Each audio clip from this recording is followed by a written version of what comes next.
Coba nih, beta kepingin ketong nostalgia, flashback kembali ke belakang ya. Itu bagaimana ceritanya sampai Damian bisa terpilih dan mewakili sekolah terus sampai ke nasional itu ikut Olimpiade Sains Kebumian ini. Karena kebumian itu tentang hal yang ada di sekitar kita, jadi kalau kita hanya berteori tapi tidak praktek itu sangat kurang. Buktinya dari kami itu kan, kami menguasai teorinya saat di tingkat kabupaten dan tingkat provinsi, tapi saat di tingkat nasional karena kami kurang dalam hal praktek sehingga tidak bisa gitu kan, waktu mempraktekannya agak susah kami karena kekurangan itu ya, latihan waktu saat di sini. Apa sih yang dibutuhkan untuk alat-alat apa dong Pak? Ya, ada apa ya, semisal kan mengenal batuan, kami tahu batuan ini, misalkan batuan granit tuh ini apanya komposisi dan lain sebagainya, tapi kami tidak lihat visualnya gitu kan. Tapi sekolah ini jujur orang-orang jarang, masih asing di telinga orang NTT.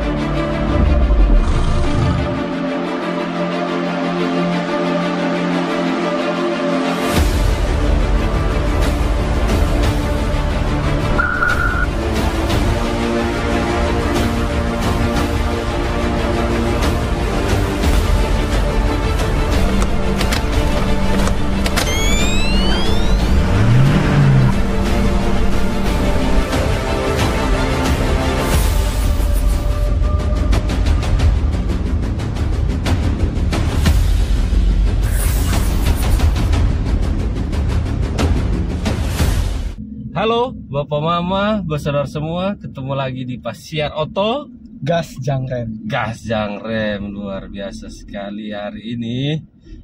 Beta kedatangan lagi kedatangan anak muda NTT yang spesial menurut beta. Wih, ini dende baju apa dong ini, beta jadi takut ya. Pakaian dinas harian kan? Pakaian PDH. Luar biasa sekali. Hari ini beta ajak beta punya adik. Ada Joseph Damian Cekarus atau orang biasa panggil Damian Damian Cekarus, di mana di masa sekolahnya dulu di SMA Giovanni ya. SMA Giovanni itu pernah sempat 2 kali ikut Olimpiade Sains ya. Olimpiade Sains Kebumian. Olimpiade Sains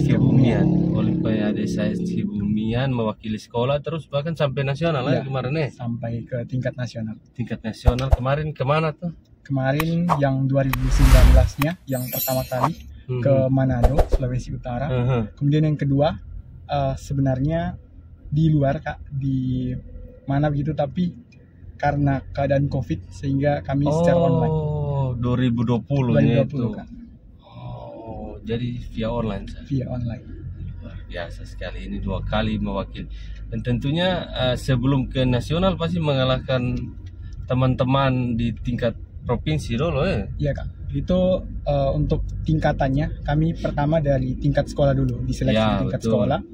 Kemudian yang kedua di tingkat kabupaten kota. Kabupaten Kota Kupang, kemudian yang terakhir di tingkat provinsi NTT sebelum masuk ke nasional. Dan itu 2 kali Damian apa? Ya. Itu kelas berapa waktu itu? Waktu pertama yang awal Kak 2019 itu di kelas 10, di kelas 1 10 SMA. Itu berarti kelas 1 ya. Yang kedua di kelas 2 SMA. Kelas 3 yang kelas persiapan 3 ya, persiapan ujian, jadi persiapan ujian. Luar biasa sekali. Terus sekarang juga sudah melanjutkan studinya di Sekolah Tinggi Meteorologi, Klimatologi dan Geofisika ya. Dan katanya di angkatannya Damian itu, Damian sendiri dari NTT kok? Iya, waktu itu saya sendiri yang maksudnya asli putra NTT gitu. Yang satunya memang ada tapi ada darah Jawanya. Kami 2 orang di tahun kami. Yang dari NTT sini. Ya, dari NTT ada 2 orang kan. Asik. Oke, sebelum kita bahas panjang lebar, beta mau ingin tahu kabar Apa kabar saudara? Ini datang libur kapan? Sangat baik. Untuk sekarang lagi datang libur. Libur ya? Pergantian semester. Ini libur apa? Orang lain, kampus lain semua masuk? Ya, agak beda Kak. Soalnya nanti saat kampus yang umumnya masuk kami libur. Itu juga sebaliknya. Hah? Jadi karena tahun saat mereka masuk di tahun ajaran baru mereka tuh kami masih dalam proses seleksi. Jadi selesainya tuh ya agak telat gitu. Kurang lebih gitu. Seleksinya juga makan waktu ya. Seleksinya makan waktu. Lumayan waktu banyak. Dan mulai dari ada 3 tahapan gitu. Jadi ya cukup mau menyita waktu gitu. Oke. Coba nih beta kepingin ketong nostalgia, flashback kembali ke belakang ya. Itu bagaimana ceritanya sampai Damian bisa terpilih dan mewakili sekolah terus sampai ke nasional itu ikut Olimpiade Sains Kebumian itu. Kalau awalnya Kak, memang tidak memiliki kayak ada perencanaan khusus gitu Kak untuk bisa mengikuti Olimpiade Sains apalagi sampai ke tingkat nasional. Karena dulu tuh awalnya malah dipilih ke lomba lain Kak. Apa? Lombanya LCC 4 pilar namanya, lomba cerdas cermat 4 pilar. Itu kayak lomba membahas tentang undang-undang dasar. Awalnya dipercaya di bidang itu, tapi di satu waktu tuh di dalam masa persiapan lagi mempersiapkan diri untuk LCC 4 pilar dari SMK Gevani membuka seleksi gitu Kak, dan wajib diikuti oleh seluruh siswa-siswi. Seleksi wajib untuk mengikuti itu OSN, Olimpiade Sains Nasional. Dan kebetulan di situ juga kayak random saja gitu Kak, mau milih Kebumian. Nah, mulailah dari situ. Setelah tes, waktu hasilnya keluar, kebetulan ada nama saya gitu, ada nama saya dan 2 orang teman lainnya yang terpilih untuk mewakili sekolah di tingkat kabupaten kota. Berlanjut ke tingkat kabupaten kota, ini singkat ceritanya, saya jadi peringkat 1 di situ.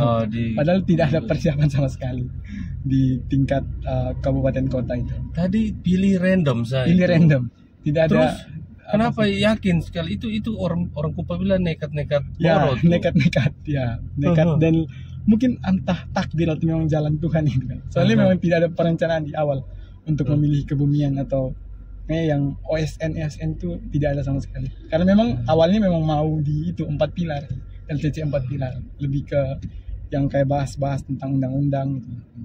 Terus kenapa sampai memilih itu?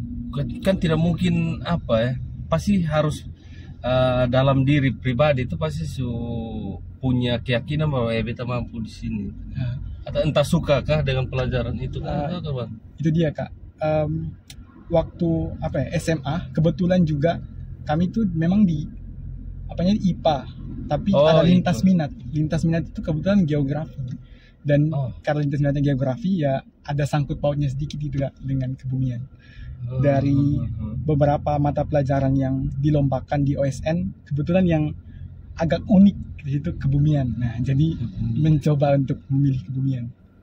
Astaga, itu apa sih yang dipelajari di itu sains kebumian? Ya, sains kebumian kalau untuk secara garis besarnya Kak ada 4 bidang. Yang pertama tuh bidang geologi, kemudian yang kedua meteorologi, yang ketiga oceanografi, yang keempat astronomi. Ada 4 bidang. Ya ini sesuai dengan. Ya sesuai, meteorologinya itu yang masuk ke STMKG. Apa yang membuat tertarik memilih itu? Memilih ke suka mata pelajaran itu? Kalau dibilangnya suka, memang dari awal kan tidak ada niat gitu kan. Jadi sukanya itu setelah mulai membaca, mulai mencari tahu lebih dalam, ternyata unik gitu kan. Sukanya karena unik, karena sejak kapan mulai membaca? Mulai membaca itu ya saat dinyatakan lolos sebagai peringkat 1 di tingkat kabupaten. Itu baru mulai baca materinya. Saat mau lomba tingkat kabupaten itu tidak ada persiapan sama sekali. Benar-benar mungkin mungkin rencana Tuhan atau gitu ya. Jadi mungkin mulus sampai dengan tingkat nasional. Kemudian begitu pelajari jadi suka ya, saat mempelajari baru suka dengan ilmu kebumian. Apa sih lebih spesifiknya, apa sih yang dipelajari di spesifiknya? Kalau geologi itu lebih ke struktur dan mekanisme yang tentang batuan-batuan gitu segala macam. Oh, struktur batuan itu. Jadi ketemu bisa tahu lebih banyak tentang hal-hal di sekitar kita. Begitu? Ya, karena kebumian itu dekat dengan kita, makanya betul. Ya jadi semakin tertarik gitu kan. Oh, oke. Dan mulai itu terus kesana itu dapat apa kesana? Juara kesana? Waktu di tingkat nasionalnya tidak dapat medali. Medali emas, perak dan perunggu itu waktu itu tidak dapat sama sekali. Mana yang juara waktu itu? Waktu juaranya di tingkat kabupaten dan di tingkat provinsi. Oh, soalnya maksudnya yang nasionalnya tuh siapa dari? Oh, nasionalnya waktu itu dari seluruh provinsi, jadi tidak tahu. Itu yang saya tahu yang juara umumnya itu Kak dari Jawa Tengah. Kalau untuk kebumian sendiri tuh banyak Kak, karena satu misalkan memperebutkan medali emas itu banyak Kak, banyak medalinya. Oh, banyak kategori lagi. Ada kategori lagi. Kalau tidak salah emas itu ada 5. Kemudian perak ada berapa lagi gitu Kak. Dan perunggu. Iya. Luar biasa sekali.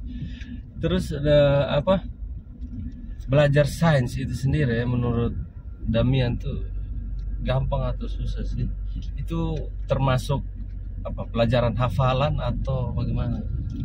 Kalau untuk sains, terkhususnya di bidang saya di bidang sains kebumian, itu menurut saya sih susah gampang. Ada hafalan, ada hitungannya juga. Kalau gitu. Kalau orang lain mungkin lihatnya hanya hafalan kan kebumian, tapi di dalam itu ada hitungannya kan. Ya, jadi apa ya Kak? Dalam misalkan di meteorologi ada gitu Kak perhitungannya. Kemudian di oceanografi kita menghitung kayak kedalaman laut dan lain sebagainya. Apalagi di astronomi itu udah berkaitan dengan fisika, jadi pasti dalamnya hitungan semua. Jadi berat juga ya? Ya lumayan. Hafalan. Itu ukur kedalaman laut tuh bagaimana dicari? Ada kayak rumus-rumusnya kan. Nanti di soal ada diketahui segala macamnya. Kita coba untuk analisis apa yang diketahui, kemudian apa yang ditanya. Wih, lumayan berat. Ada tips ke sana atau trik khusus yang bisa kita pakai untuk bisa menguasai itu sains kebumian itu? Kalau untuk tips and tricks yang khusus Kak, kalau dari saya mungkin apa ya Kak? Karena kebumian itu tentang hal yang ada di sekitar kita, jadi kalau kita hanya berteori tapi tidak praktek itu sangat kurang. Buktinya dari kami gitu Kak. Kami menguasai teorinya saat di tingkat kabupaten dan tingkat provinsi, tapi saat di tingkat nasional karena kami kurang dalam hal praktek sehingga tidak bisa gitu Kak, waktu mempraktekannya agak susah kami karena kekurangan itu ya, latihan waktu saat di sini. Apa sih yang dibutuhkan untuk alat-alat apa dong Pak? Ya ada apa ya, misalkan mengenal batuan. Kami tahu batuan ini, misalkan batuan granit tuh ini apanya komposisi dan lain sebagainya. Tapi kami tidak lihat visualnya gitu kan. Jadi saat dilombakan kami bingung mana batuan granit, mana batuan basalt, mana lainnya gitu kan. Kurang lebihnya contoh kecilnya seperti itu. Sedangkan di luar sana mereka memang tahu, mereka mempelajari teorinya, apa komposisi dan lain sebagainya, tapi itu dia bukti nyatanya atau konkretnya itu tidak ada. Begitu ya, kita kalah di sana ya itu ya. Kurang dipraktik. Tidak ada lab juga ya. Kita di sekolah kurang. Oke, terus setelah ikut itu jadilah jatuh hati dengan itu sains kebumian itu. Terus sampai bisa jadi satu-satunya anak asli NTT yang lolos tahun berapa? Tahun 2019 dan 2020. 2019-2020 tuh ke STMKG. Ke STMKG-nya 2021. Sorry. 2021. Ya, akhirnya untuk SN. Itu STMKG 2021. 2021 ya, jadi satu-satunya itu karena memang sejak jatuh cinta dengan kebumian itu jadi punya tekad ke melanjutkan studi ke sini ini. Ya, benar. Ya. Karena bidang kebumian khususnya yang paling saya sukai, meteorologi, sehingga punya keinginan besar untuk bisa melanjutkan studi di sekolah yang punya kaitan khusus dengan itu di STMK. Tapi sekolah ini jujur orang-orang jarang, masih asing di telinga orang NTT. Iya toh. Waktu itu yang ikut tes banyak kan? Waktu itu untuk di tingkat nasionalnya Kak, untuk keseluruhan kurang lebihnya ada sekitar 10.000-an. Tingkat nasional sih. Iya. Tapi yang di sini kalau di tingkat di NTT ada 300-an lebih. 300-an lebih. 300-an lebih. Peminatnya juga. Ya, peminatnya juga banyak, tapi jika dibandingkan dengan kedinasan lain memang masih kurang Kak. Di tahun itu. Iya. Di tahun ini yang meningkatnya cukup lumayan signifikan. Oh, jadi mulai banyak nih yang tahu. Entah kurang apa sosialisasi. Mungkin kurang sosialisasinya Kak. Iya, karena soalnya dari dulu kan kau hanya dengar tuh kan STPDN, terus apa stan dan segala macam tuh, tapi ini STMKG ini kan agak baru juga.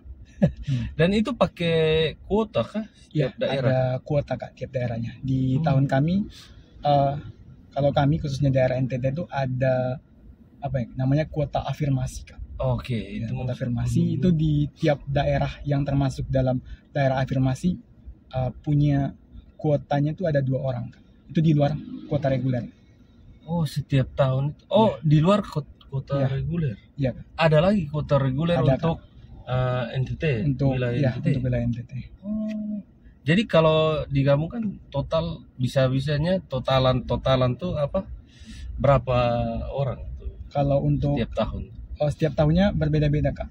Misalkan di tahun ini aturannya beda lagi. Jadi untuk tahun ini STMKG hanya buka 80 orang. 80 orang untuk 80 NTT. Orang khususnya hanya untuk daerah afirmasi. Khusus daerah afirmasi termasuk Kupang di dalamnya. Kupang di dalamnya. Berarti ada beberapa daerah nih untuk memperebutkan 80 formasi. Kalau untuk daerahnya tidak Kak, karena daerah itu sudah dipatenkan gitu Kak. Misalkan ada daerah Papua Barat, kemudian NTT, Kalimantan Utara, Sulawesi, Maluku Utara. Kalau Damian waktu itu dengar infonya dari mana? Kalau dengar infonya Kak, tahu adanya STMKG dari mana? Itu dia Kak, masih hubungan dengan kebumian. Ada kakak mentor saya Kak, yang sekarang juga sudah jadi senior di STMKG. Dia yang mengenalkan secara tidak langsung. Saya lihat dari story-storynya, postingannya tidak langsung. Oh, itu anak NTT sini juga? Dia bukan NTT Kak, dia dari Riau. Oh. Jadi mulailah cari tahu tentang STMKG dan lain sebagainya, tentang sekolah kedinasan. Saking cintanya itu tidak ada pilihan lain. Maksudnya kalau misalnya itu tidak lolos, kalau misalkan lagi tidak lolos kembali ke universitas. Kembali kuliah seperti biasa. Tapi intinya dicoba dulu yang itu. Coba dulu.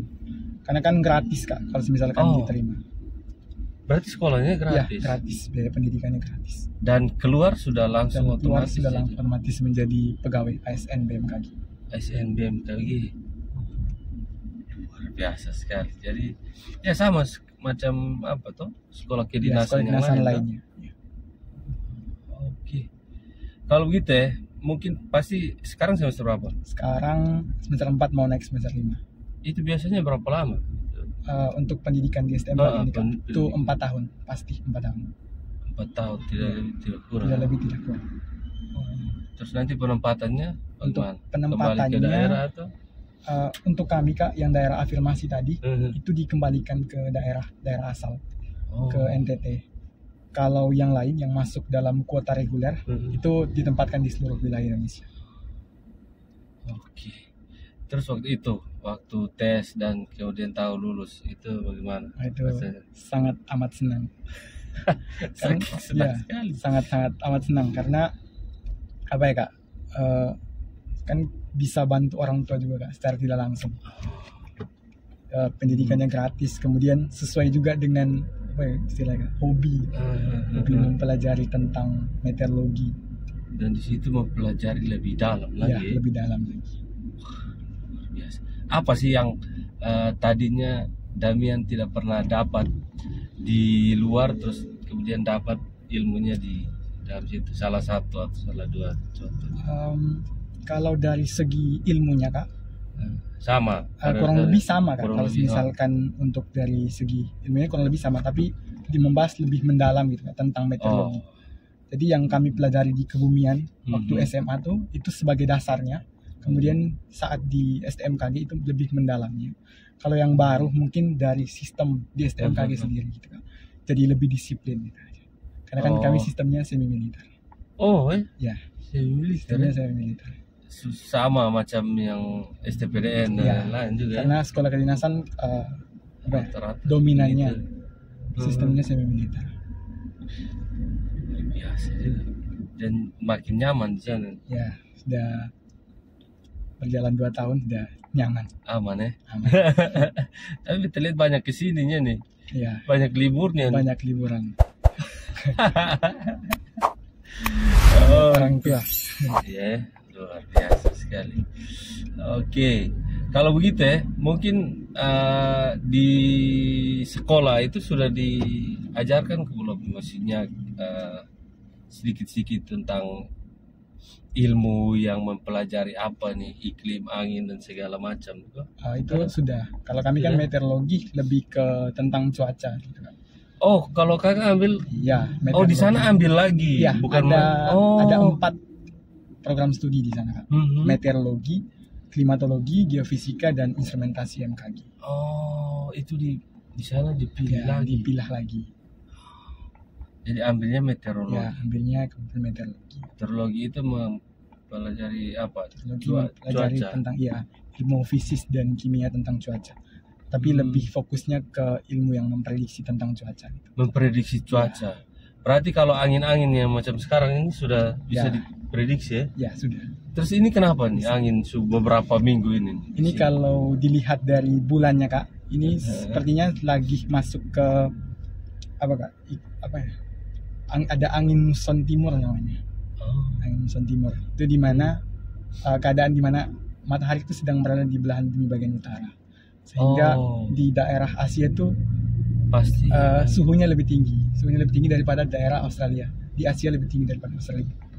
Sehingga nanti angin bergerak kan dari tekanan tinggi ke tekanan rendah. Bergerak dari daerah Australia tadi yang punya musim dingin ke daerah Asia yang punya musim panas tadi.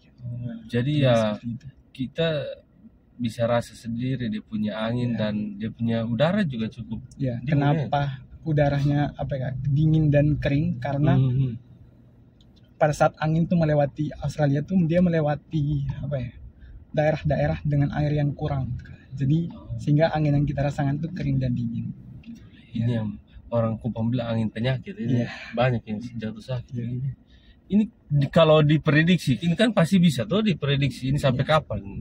Kalau dari rentan bulannya Kak, dari April sampai Oktober. Kalau misalnya kita lihat rentan bulan dari, lama juga. Kalau misalkan dilihat dari Juli, Agustus, 7 bulan. Ya, kurang lebihnya seperti itu. Karena juga Kak, saya juga sempat baca kemarin yang dirilis oleh 2 hari lalu dirilis dari BMKG Eltari NTT juga. Dari ada 4 poin yang mereka sampaikan tuh di bagian poin keduanya juga jelas kan, di tekanan udara di daerah Australia tuh lumayan tinggi, tinggi daripada di Asia. Kemudian dari yang berita kemarin di Victory News juga ada dari kepala stasiun meteorologi Eltari Kupang juga bilang bahwa untuk cuaca saat ini memang terpengaruh dari angin monsun itu, angin monsun timur. Masih diprediksinya sampai Oktober itu tadi. Kalau dilihat dari periodenya. Masih lama. Jadi ya Bapak Mamba saudara semua, ketong hanya bisa jaga fisik ya, biar jangan sakit. Jaga kesehatan. Jaga kesehatan biar jangan sakit di musim begini nih. Oke, ini Kakak Damian. Ini kan jadinya ketong bisa tahu toh, maksudnya ada sekolah kedinasan lain, ada opsi lain selain STPDN, STAN dan lain-lain ya. Ya. Kira-kira ada apa yang harus dipersiapkan mungkin teman-teman atau adik-adik yang mungkin kepingin melanjutkan studi di STMKG ini ya? Ya. Ada tips pesan deh. Kalau untuk tips dan triknya sendiri, yang pertama perlu dipersiapkan fisik gitu Kak, fisik dari segi ya fisiknya. Kemudian yang kedua itu dari tes fisik juga ya ada, tapi tes fisiknya hanya lari kalau di STMKG. Oh hanya lari, Ya, oke. Kemudian tapi ada persyaratan dari segi badan yang harus profesional gitu kan. Oh tinggi badan ada Ya, juga. tinggi badan. Berat badan. Kemudian selain mempersiapkan itu juga harus mempersiapkan dari sisi ya istilahnya akademiknya gitu. Nah, itu Karena dia. kan ada tes SKD, kemudian ada tes SKB-nya sebelum masuk ke nanti tes fisik kesehatan dan lain-lain itu. Untuk di SKD-nya seperti biasa kayak tes Ya, PNS tes biasa, PNS ya. biasa. Kayak biasa TWK, TIU, TKP itu yang perlu dipersiapkan. Kemudian dari segi tes SKB-nya itu pembelajaran fisika, matematika dan bahasa Inggris itu perlu dikuatkan. Wih, itu pelajaran yang bikin orang makan hati semua. Ya. Lumayan. Lumayan. Kalau orang yang tidak cinta itu mata pelajaran berarti no. Ya, itulah, Kak. Oke, Kak Damian, ini kapan balik nih? Untuk baliknya nanti tanggal 1 September. Tanggal 1 September. Wih, masih lama. Ya, lumayan. Lagi beberapa hari lagi. Lagi beberapa hari. Jadi datangnya sudah dari kapan? Datang dari hari Sabtu lalu, Kak. Oh, Sabtu lalu. Ya, di tanggal 19. Wah, ini libur sedikit pulang, libur sedikit pulang. Ya. Karena nanti kalau di penempatan, kan itu kan sudah jarang waktu untuk liburnya kan. Oh, ada penempatan maksudnya? Maksudnya kalau misalkan sudah kerja. Oh, sudah mulai Ya. kerja itu berarti. Oke. Harus siaga. Harus siaga terus ya. Ini ya kita lihat beberapa teman yang di BMKG juga hampir sudah ada waktu libur. Ya. Harus ambil cuti kan kalau mau libur. Iya. Kalau tidak ya sudah masuk tiap hari. Ya, tapi kan tetap ada, memang ada piket-piketnya, tapi kan Ya. libur paling cuma 1-2 hari. Oke lah. Oke, Damian, terima kasih banyak Siap. sudah mau sharing banyak hal di Basiar Auto. Terima kasih juga Kak Jo. Siap, sukses terus. Cepat selesai dia punya sekolah biar Siap. kembali ke Kupang toh, mengabdi. Amin. Semoga kembali ke Kupang. Amin. Amin. Oke, Bapak Mama, saudara yang nonton juga, kami berdua mohon maaf kalau ada salah-salah kata atau tindakan kami yang kurang-kurang, tidak ada maksud apa-apa. Ini murni sharing dari pengalamannya Damian yang pernah mengikuti Olimpiade Sains dan terus sekarang menimba ilmu di STMKG. Ya. Ambil yang baik saja, buang yang menurut Bapak mampu saudara semua kurang baik atau jadikan pelajaran saja. Itu saja. Sampai ketemu di video berikutnya. Bye.